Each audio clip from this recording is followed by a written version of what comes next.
Тироидитът на Хашимото с това екзотично име е обект на голямо литературно творчество и ще си разреша да кажа и художествени измислици. И ако към него добавим и щипка от розовата хималайска сол, интригата става изключително сериозна. И това, което ще си разреша да направя, ще ви представя едно официално медицинско виждане за този проблем, независимо дали то би било споделено от многото автори на подобни книги или не. В последна сметка, всеки от нас трябва да има информираност, от която той да избере на коя да вярва. Така че ще кажа с няколко думи само, че тироидитът на Хашимото, който е най-честата причина за хипотироидизъм, т.е. за намалена функция на щитовидната жлеза в райони, където няма йоден дефицит.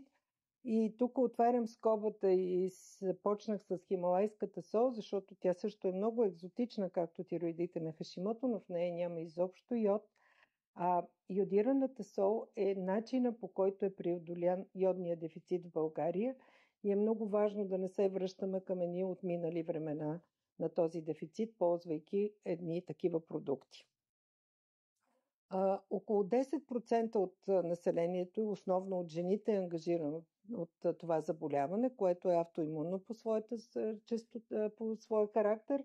И всъщност много рядко, но има и мъже, които боледуват, така че това не би трябвало да бъде изключено по полов признак, но функцията на щитовидната жлеза при едни хора с автоимунен процес, какъвто е тироидита на Хашимото, може да варира от това никога да не се промени функционалното състояние на жлезата през един краткотраен хипертироидизъм, така наречената хашитоксикоза или за кратко увеличено производство на щитовидните хормони, но в дългосрочен план обикновено крайният резултат е хипофункция на жлезата, т.е.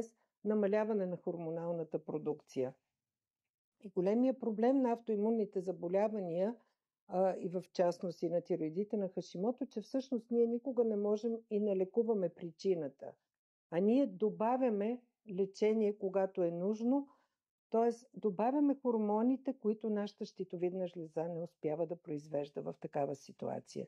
И тъй като най-често този процес постепенно затихва, даването на една доза много често изисква корекция и повишаване на тази доза, защото ако нашата щитовидна жлеза работи 30%, ние трябва да участваме с 70%. Тоест това е причината на покачване на дозата, която обикновено стига до едно ниво и след това не се налага допълнителна корекция. Тироидите на Хашимото се нарича хамелеона в тироидологията, защото той може да има много разнообразни изяви, но не толкова като клинична характеристика, по-скоро като структурни промени. Би могло щитовидната жлеза да е изконсумирана много мъничка и атрофична. Би могло щитовидната жлеза да стане много голяма, да бъде налобена, да има истински или псевдовъзли. Има много специфична ехографска характеристика, която специалистите, разбира се, познават, но така или иначе функционалното състояние, т.е. хормоните са това, което определя терапията при тироидите на Хашимото.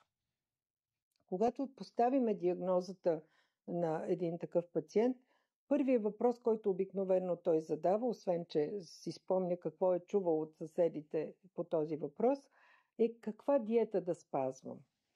За голямо съжаление, отговорът е, че няма нито диета, нито добавки, които да могат да възстановят функцията на щитовидната жлеза, освен ако нейното нарушение не е преходно и то не се самовъзстанови в този период. Т.е. при истинския автоимунен тироидит, това е един прогресиращ най-често процес, различен във времето, при който диетата и добавките няма да ни свършат работа.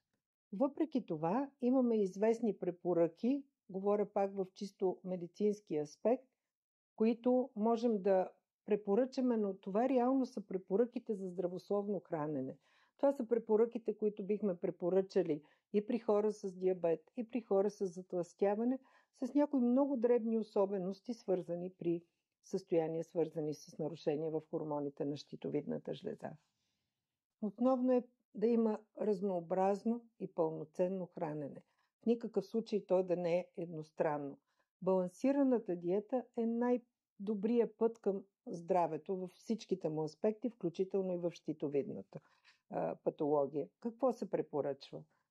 5 порции с зеленчуци или плодове на ден. Не знам, гледайки или слушайки, колко от нас дават тази калкулация, че се спазва.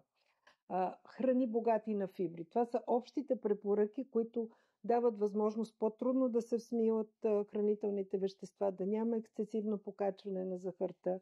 Разбира се, да се избягват рафинираните, лесно усвояемите, вкусни сладкиши и храни и чистата рафинирана захар, която изключително бързо се усвоява от организма. Изключително важно е да се приемат, особено в по-млада възраст или в менопаузална възраст, мляко, млечни или заместители на млечните храни, яйца, месо и протеини, които да са в съответното съотношение. Това, което е важно по отношение на щитовидната жлеза, е да избягваме ексцесивния йоден внос. Споменах в началото, че всъщност големите дози йод влошават автоимунния процес. Затова неща като келп, водорасли, които са допълнително над ежедневната нужда на човека като доза йод, която би трябвало да получаваме с йодираната сол, категорично трябва да се избягват. От тази гледна точка всички екстракти на орехчета с ракия, които са с колосални количества йод и които е първото нещо, което съседката би дала, ако чуе, че имате проблем на щитовидната жлеза, е нещо, от което трябва далеч да бягате. Тоест, автоимунният процес, какъвто е тироидита на Хашимото, не се свързва с недостиг на йод. И даването на тези ексцесивни количества йод може само да влоши състоянието. Храните, които се смятат, че са така наречени струмигени или образуват гуша, но това са в едни големи количества, които в ежедневието човек не ползва, това са, да кажем, зелето, карфиола и подобни храни, може би трябвало да не се прекалява с тях.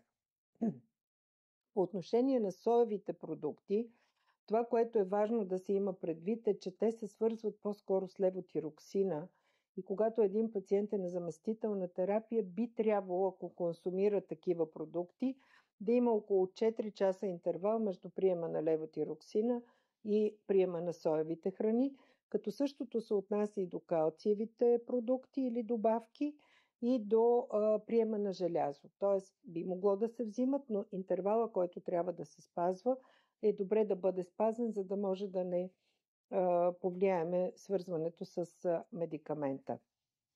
Тук правя едно отклонение, тъй като тиреоидита на Хашимото е по-често при жени.